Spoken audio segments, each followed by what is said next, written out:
pledge allegiance to the flag of the United States of America and to the republic for which it stands, one nation, under God, indivisible, with liberty and justice for all.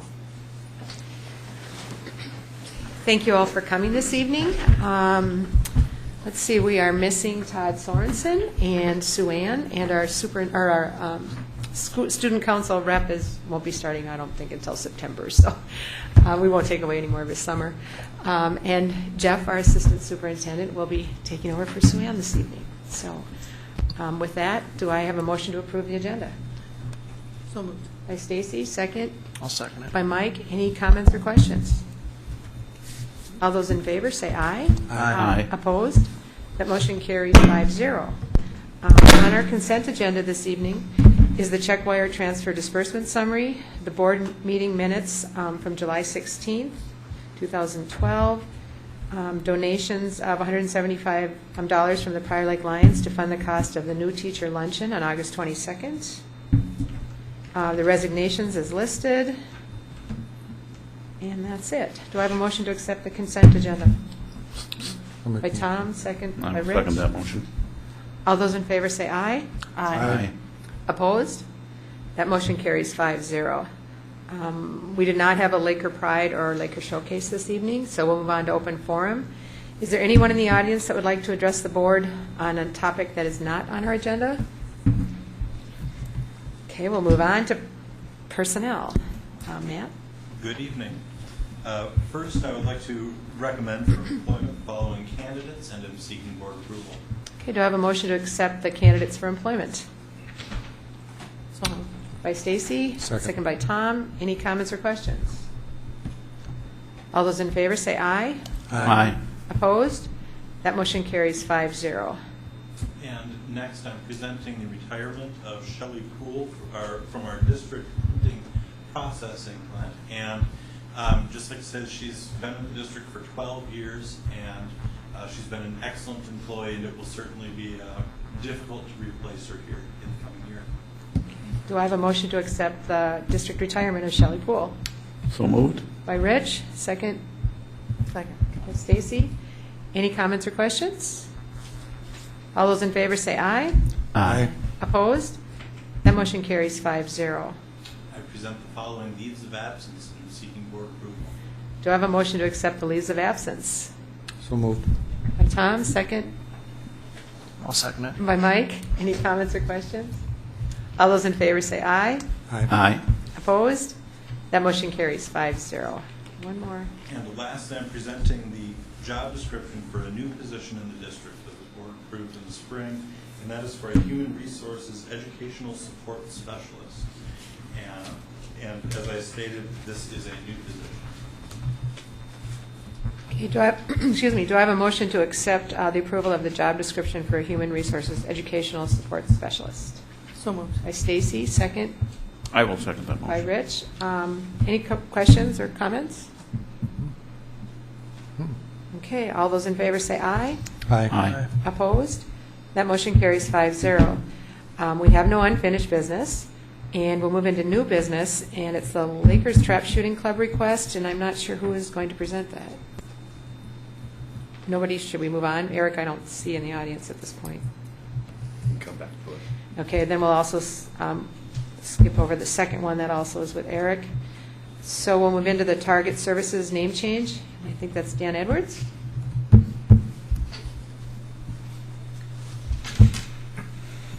Thank you, Chair Shimmick and members of the board and Mr. Holmberg. As is stated in your packet, memo from me kind of outlining some of the proposed name changes, and as is stated, we really have developed into 3 distinct programs over a number of years in which we've been offering these targeted services programs. And I come before you tonight with the desire to create some separation among those 3 programs for purposes of providing clear definition and distinction for the programs, for the 3 distinct programs for students, parents, and staff. And I'm seeking your approval on that. Okay, before I take a motion, are there any questions? Tom? There's 3 distinct programs, 3 different funding sources and all that stuff, but all that stays the same? The funding part of it stays the same? Correct. It's all under the Targeted Services umbrella, and the Extended Day program, again, is the after hours, as is the summer program. Okay. And then the in-school alternative program is laid out there as part of that whole umbrella of Targeted Services. Okay. Any other questions? So these programs have always existed, or those needs have always been met this way. Now you're just separating them onto 3 different areas. Yes, and it's evolved over time, and we've further defined, and as I laid out in there regarding specifically the school day program in the ALP was part of our process with the ALP at the high school level, or ALC rather at the high school level, and an offshoot of that requirement by the State Department of Education is that you have an ALP offering, and so that's defined itself over time, and we're looking to make sure to clearly identify which distinct programs students are a part of, because there is some carryover. Some students are could be part of all 3 potentially, but being a part of one doesn't necessarily mean that you are a part of all 3. So that's really what we're hoping to clarify. Are there any other questions? Then I'll take a motion to approve the Targeted Services name changes. So moved. By Stacy. And I will second that motion. Any last comments? All those in favor say aye. Aye. Opposed? That motion carries 5-0. Thank you, Dan. Thanks. Bid award for commodities. Julie? Good evening, Chair Schimmick and board members. At the end of July, we had our annual milk and dairy and bakery products bids that were received. The analysis that you can find on page 36 of your board packet. For the low bid, Agripur received the low bid for the milk and dairy products.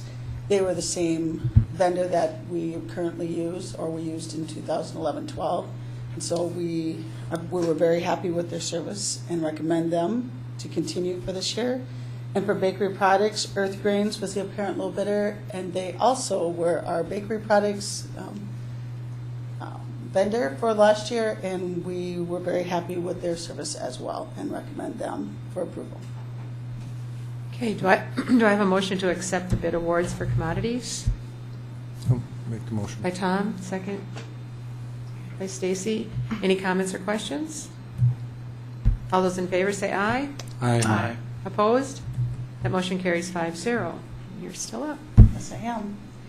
As part of the new regulations for health and safety, earlier this year in July, we asked the board to approve a policy for our health and safety program for 2012-13 and moving forward. Those are part of the new requirements to have a health and safety program for the school. Along with that, we're also required to have the board review the current budget, divided out or portioned out by each of the UFARS codes, and that's required for board approval also. And as you remember, this is what the board approved as part of the big budget approval, the preliminary budget in June. But now you have to approve the actual components that make up the entire health and safety budget. This also may change in the future as we work with Nexus that the board approved at the last board meeting. And moving forward, this may change as we move forward with the health and safety requirements and decisions the board will make in the future. But this was our preliminary budget, and we need board approval to actually have a program for 2012-13 moving forward. Okay, do I have a motion to approve the preliminary health and safety budget? Make the By motion. Tom, second. Stacy, comments or questions? So this is all preliminary, excuse me. So Yes, it is. any of it can change, right, Any of as we this. see our needs. Yes, Okay. that is correct. Great, Follow great. up. Now, how did you come up with these estimates then? We work with consulting companies and Jim Delwell to develop all of the areas that we have. We look at what our needs are, and we come up with those budgets for 3 years and determine includes our management fees and salaries for health and safety, but also can include those areas that we need asbestos removal, indoor air quality components that we see needs for. It also includes like the eye wash stations that we're required to have, chemical disposal that we're required to do each year. So some of it is required processes that we have to comply with each year.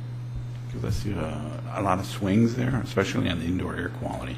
It's quite a jump from 12 to 13. We know that we have a big project coming up that will be part of our deferred maintenance, but that will be something, this is just a very preliminary approval, and as we go through the facilities committee and through this deferred maintenance, those will change, but we need those placeholders out there in order to levy for the future. Okay, thank you. Okay, any other questions? Okay, I think I have a motion and a second, I believe. All those in favor, say aye. Aye. Opposed? That motion carries 5-0. You're still up with the levy dates? As part of our regular board meeting in December, we always have the truth and taxation hearing. We need to notify the counties that that's when our hearing date will be held. And so we're asking for board approval that our truth and taxation hearing will be part of the regular board meeting December 10th this year. Okay, just for clarification, will that be at 7 o'clock? It'll be part of the regular board meeting. Okay, so during the meeting? It'll be at the very beginning. Very beginning, okay. Do I have a motion to approve the dates for the levy hearing for truth and taxation?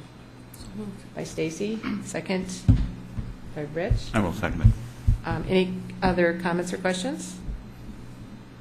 All those in favor say aye. Aye. Opposed? That motion carries 5-0. One more. And one more, on the 2012-13 budget calendar, what we actually do is we're in the middle of 3 years at all times. We're just finishing up our audit currently. We're now looking at our levy certification for this year, and then of course we're looking at next year's budget. And so in this budget calendar, there's actually the dates of our different board meetings and different board work sessions that we'll be discussing each of the areas. And so this will be our budget calendar to create the 2013-14 budget. Okay, do I have a motion to accept the budget calendar for 2012-13? I'll make a motion. By Mike, second by Tom. Any comments or questions? All those in favor say aye. Aye. Opposed? That motion carries 5-0. Thank you, Julie. Next, we're going to the MCA test score overview, and that's Jeff.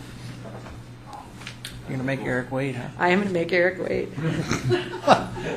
I was doing company business. I had a tenant. I'm Threw efficient. him out of there. I had to lock up. Oh, this is good for Eric to hear anyway before he leaves. Good evening, Chair Schimick, members of the board. I have a presentation for you this evening on just a brief overview of the MCA2, MCA3 assessment data scores for 2012. Just a couple of things. The purpose of this presentation is supposed to be very short and sweet, to the point, because the release of information this year is being phased in or phased through over the course of the next several weeks. And so the scores I'm going to be presenting to you tonight were released on August 1st. And so I also shared this with you in a memo, and so it will just be a brief recap, as well as I'll be talking about the next steps for when those next scores will be coming up. But there's the presentation. Good.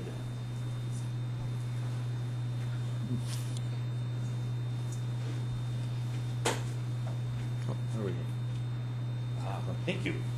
All right. So for this presentation, I'll be sharing the results, and then the next steps coming up in late August. You've heard me talk about this before. The state has a new rating system called the multiple measurement rating. I'll talk about that. We'll talk about adequate yearly progress, the data analysis, looking at curriculum, also our comparison to neighboring districts, and also student success and academic standards. So that will be coming later in the month, and most likely will be another presentation, a little bit more detail at the September meeting. Just a brief overview. Students in grades 3, 8, and 10 take the MCA2 reading. and MCA 3 math, grades 3, 8, and 11, with the exception grade 11, those students are still under the MCA 2 rules, which were the former standards. This is an online test, so students did take the test online, whereas the reading was still paper and pencil. This year, as we go through with testing, the reading will also be online. Students' results are reported and tracked by overall proficiency and by subgroups in those categories. The science is also an online interactive test given to grades 5, 8, and 10 students. They do not count toward accountability or NCLB requirements or state calculations. However, participation is the requirement on this test. And as of this time, the scores have not yet been calculated. Those are projected to be released in September. And so the state has communicated that they are needing more time to look at the science scores before they can be released. So tonight it will be purely reading and math. And so our results, just in looking at this, these are the reading scores. Overall, 3rd grade, 4th grade, 5th grade, these are the all student population in our district. I've shared with you kind of how students performed in 2011 as well as 2012, the difference between 11 and 12. And what you'll notice is that our scores continue to increase, although please realize that when you're looking from 3rd grade in 11 to 12, these are different students. This is not a cohort analysis. But you could certainly look at from 3rd grade to 4th grade, 4th grade to 5th grade to see that in many areas our scores did increase from cohort as well. We do have a couple areas that particularly we've shown some very good growth from year to year, but also in comparison to the state average. Prior Lake Savage continues to outpace their state peers across the board in reading. By individual school, when students when their tests are scored, they either fall into 4 categories: they either exceed the standards, meets, partially meets, or does not meet. And so if we go back here, and this column references students that are proficient. Students that are deemed to be proficient either have an exceeds score or a meets score. For kids that are partially meet, they may know some of the information that's required at that grade level, but not enough to be proficient. And of course, in the category of does not meet, those are students that have a few more areas that they need to develop. But in looking at this here, we do see when you break it out by building that there is some discrepancy, but there's a lot of strength here. And there's a lot of things that we'll be delving in deeper when we look at individual student results as well as some of those populations of pre-introduced price lunch, special ed, etc., as we go from the different schools. Our math scores also have increased, looking from last year to this year, although keep in mind that there is that caveat that be careful how much you compare from year to year because there has been a difference in the test. And again, this is an overall broad overview. We will be giving you more data as it becomes available, and principals are looking at this more in depth too. But we're seeing some real differences there, particularly at 5th grade, at least a different cohort group, but also from the year before, you see that cohort group also jumped up as well. And difference between the state and the district, math seems to be an area of strength for the district in comparison to same age peers. The 11th grade test scores did dip a little bit. That seems to mirror a statewide trend of high schools or 11th grade scores declining. And we did kind of mirror that trend looking at that. One of the key insights that was shared is that due to the rigor of the standards or some of the things from the test that may have contributed a little bit to it, but we need to spend a little bit more time looking at this and the individual students as to where that decline occurred, if it was in the student population or if it was just an overall decline. But that is something that we will be looking further at. Individually breaking it out, again, exceeds and meets are the categories for student proficiency. You see some areas where there's a lot of commonality and similarities. You also see some real particular areas of strength and some areas that we'll need to be spending some more time looking at, are there some, where are those groups or where are those students that we really need to focus our attention on? And with the new MMR rating from proficiency, growth, and achievement gap analysis, we should be getting the data once it's released to really get a very clear look at individual students as well as groups in each of the buildings. Key insights overall, there were statewide gains in reading and math. That seemed to be a general trend. What I just shared with you is the first phase of a score release. I mean, granted, it is very much an overview. It doesn't give you tremendous amount of detail. But the second phase is set to be released later this month, and that's the multiple measurement ratings. Because what they will do is that will provide individual school results and gauge their progress on proficiency, did students meet their growth targets, and if they're making any progress on the achievement gap. Online testing will continue. That seems to be the norm or the world we're moving towards, where we're going to be testing students through computers electronically. 88% of the state's grade 3 through 8 students took the MCA math online, which means that the other 12% took it on paper. And so I would anticipate that there's some discrepancy there because the state online test has a little bit of an adaptability to it. If you're a student that took the paper pencil version, it doesn't adapt. That's just the test that you're taking. So there may be a discrepancy and disparity there. But all students in our district took the online math test, unless if they were a special education student, it was deemed that the paper test was more appropriate. And reading will be online in 12-13 for students. So with that, again, it is purely just an overview of test scores. I will be coming back to you in September with a more deeper and thorough analysis of how our students did on the accountability. Are there any questions? Mike? Jeff, last year when we made the switch from 7 class periods to 6, part of what drove it obviously was financial, but one of the byproducts was, the core subjects of reading and math, science and social studies getting more time. So will we have that opportunity to see if we're, having a positive impact on test scores over time? I mean, obviously we're just looking at year to year here, but what I'm even wondering is not only comparing within our district, but other districts that maybe still have a 7-period class day versus 6 and things of that nature, so we can maybe get some way of demonstrating plus or minus, if you will, the impact. We'll certainly look at that. I mean, with the change to the 6-period day, there have been quite a few changes with curriculum, most notably the amount of time that kids are in those 6-period day classes. We're going to be looking for those trends.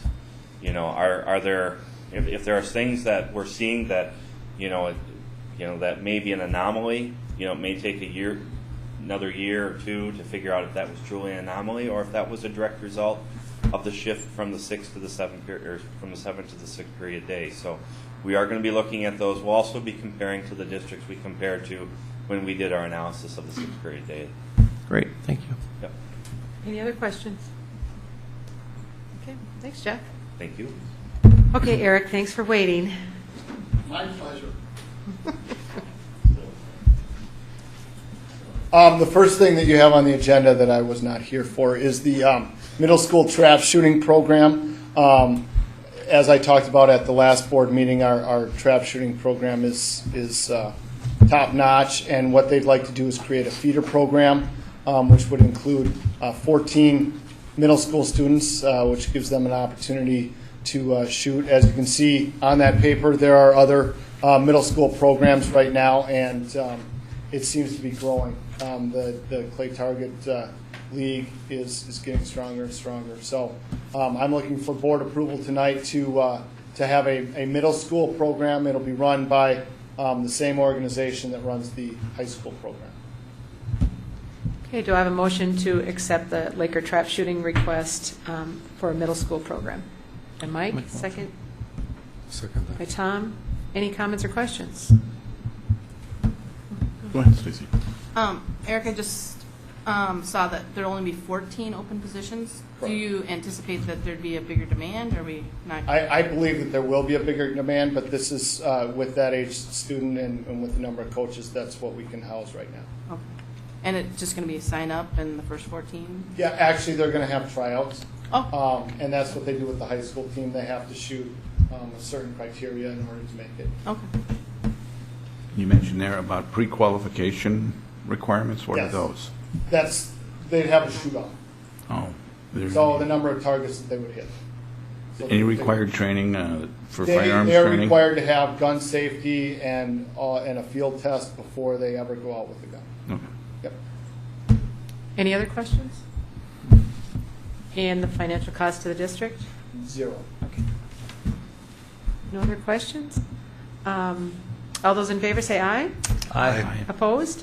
That motion carries 5-0. One more. All right, the next one is a disillusionment of the co-op that we have with Jordan for boys swimming. This is something that I should have came to you with last year, and it got past me. Jordan has no more swimmers coming up in the near future that will need a place to swim, so we will be on our own. And we were doing that as a favor to them anyway. So. And that, I think, will need a roll call vote. Is that right, Mark? Okay. Do I have a motion to accept the dissolution of the cooperative sponsorship with Jordan for boys swimming and diving? So moved. By Stacy, second by Tom. Any comments or questions? Stacy? They're fine with this, then, I take it? Yes. Oh. Yeah, I've sent this to Jordan, and they're going to take care of it next week. Okay. Any other questions? And it's a roll call vote, so Rich? Aye. Stacy? Aye. I'll say aye. Mike? Aye. Tom? Aye. That motion carries 5-0. Thank you. Thank you. Thanks, Eric. Okay, we'll move down now on our agenda to policy, I believe. We have no first readings this evening. Let's move on to the second and hopefully final reading of the employee use of social media. I think, Christy, were you taking that? This policy is the employee use of social media, and so we changed the language to fall in line with our policies regarding student use of information technology as well as our social media policy, so that we're moving these to an opt-out basis. Okay, are there any questions about the employee use of social media policy? Okay, I'll take a motion to accept that policy. By Tom, second. By Stacy. No other questions? All those in favor say aye. Aye. Opposed? That motion carries 5-0. Also in our notes, just to mention, the credit transfer at Prior Lake High School was removed because that needs more work. So that'll come back at a later time, but I believe we did have a first reading and pulled it back. And we'll have a policy meeting now in August or September, whenever we can get to that one. Okay. Move on to administrative reports. Jeff, you have a superintendent report. Thank you. I have 4 items to share with you this evening. I'm going to invite Jeff Policki, high school assistant principal, to come to the podium along with our new high school assistant principal that was hired last month. It was brought to the board, the hiring of a new assistant principal, and I'm going to turn it over to Jeff to introduce her and allow her an opportunity to say a few words. All right, well, thank you. Good evening, Chair Shimmick and board members. I have the pleasure tonight of introducing a new team member to our administrative group at Prior Lake High School. Heather Fitzloff comes to us from Richland Center, Wisconsin. Yes, she is a Packer fan. We'll work on that. Is it a coincidence that she's a little bit more in the greens and you're in purple? I don't know.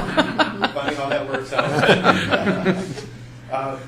She comes from Richland Center, where she served as principal prior to coming to PLHS, and she's been with us since July 23rd, and things are off to a great start. We're very pleased to have her with us. I'd just like to take this opportunity to thank you.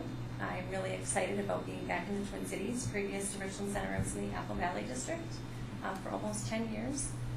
So I've had the opportunity to meet the entire administrative team last week at the administrative retreat, and it was a wonderful time.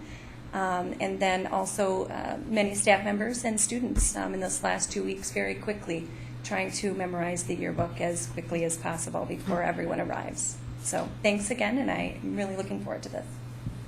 Great. Thank Welcome. you. Welcome. Yeah. The next item I have is on enrollment overview. Last month, we presented to you enrollment projections as well as additional staffing requests. We're getting to that time of the year where we really are continue to monitor enrollment closely. Our secretaries return from summer break, looking through, kind of getting things in order. But this is also during a time where, when people have not been in the office, sometimes requests for records and transfers do come through.